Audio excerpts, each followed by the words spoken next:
কিন্তু আত্মীয়রা যদি সম্পর্ক রাখতে না চায় তাহলে আমার কি করণীয়?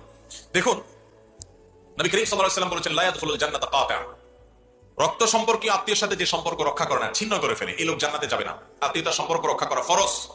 আত্মীয় কারা? রক্ত সম্পর্কীয় আত্মীয়, যাদের সাথে সম্পর্ক রক্ষা করা ফরজ। তাদের তাদের দুইটা ধারা আছে, একটা হলো মায়ের দিককার, একটা হলো বাবার দিককার। মায়ের দিককার আত্মীয়, বাবার দিককার আত্মীয় কারা? বাপ, দাদা, দাদার বাপ থাকলে তারা দাদি, চাচা, ফুফু, চাচাতো ভাই বোন, এরা হলো বাপের দিককার আত্মীয়। আবার মায়ের দিককার আত্মীয় হলো মা, নানা নানি, মামা, খালা, এরা হলো মায়ের দিককার আত্মীয়। ভাই বোন তো অনেক কাছের আত্মীয়, সন্তান তো বটেই, মা বাবা তো আছে। এই মানুষগুলোর সাথে সুসম্পর্ক বজায় রাখা ফরজ। এই যে তালিকা বললাম, এদের সাথে সুসম্পর্ক বজায় রাখা কি ফরজ। এই ফরজ কাজটা আমরা অনেকে বুঝি না।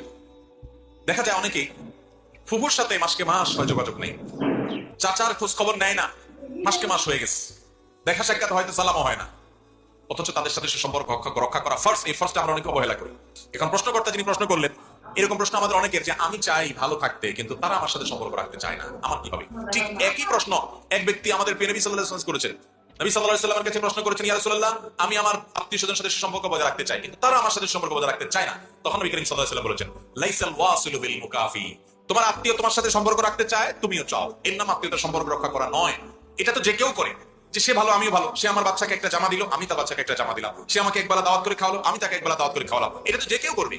আত্মীয়তার সম্পর্কে রক্ষাকারী সে, যার আত্মীয় তাকে ইগনোর করে, তার সাথে মিশার ব্যাপারে আগ্রহ দেখায় না, কিন্তু সে নিজে থেকে আগ্রহ করে, সে মহব্বত করে, সে ভালোবাসা দেখায়, সে একটু তরকারি পাঠায়, সে একটু উপকার করার চেষ্টা করে, সে একটু খোঁজ খবর নেয়, সে একটু দোয়া করে। এটা হলো আত্মীয়তার সম্পর্ক রক্ষাকারী।